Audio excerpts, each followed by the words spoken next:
sakripisyo, pananampalataya at pagkakaisa.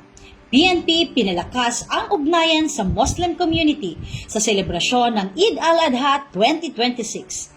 Sa layunin ng pagpapaigting ng ugnayan sa komunidad at pagpapakita ng suporta sa ating mga kapatid na Muslim, nakilahok ang Camarines Norte Police Provincial Office sa pagdiriwang ng Eid al-Adha o Feast of Sacrifice nitong ika-27 ng Mayo taong kasalukuyan.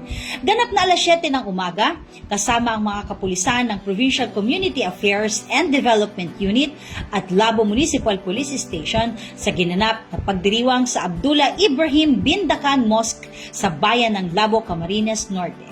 Nakisa rin sa nasabing aktibidad si retired Police Lieutenant Colonel Herculano P. Mago Jr., Municipal Councilor ng bayan ng Labo at miyembro ng Muslim community na nagsilbing sponsor ng okasyon.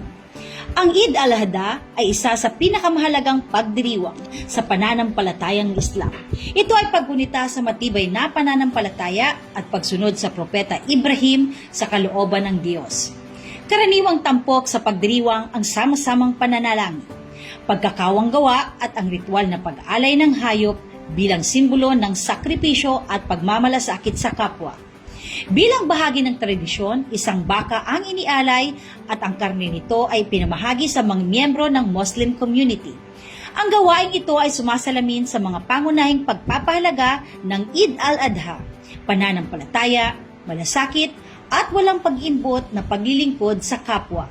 Samantala, isinagawa rin ang kaparehong outreach activity sa mga Muslim communities sa mga bayan ng Daet, Jose Panganiban, Paracale, Santa Elena, Talisay at Labo upang mas mapalawak ang pakikipag-ugnayan at suporta sa mga Muslim constituents sa buong lalawigan. Nagtapos ng matagumpay ang nasabing aktibidad dakong alas 12 ng tanghali sa parehong araw. Sa Camarines Norte Police Provincial Office, ako po si Police Staff Sergeant Cecilia Caudilla, nag-uulat para sa Police News Network, bagong PNP para sa bagong Pilipinas. Serbisyong mabilis, tapat at nararamdaman.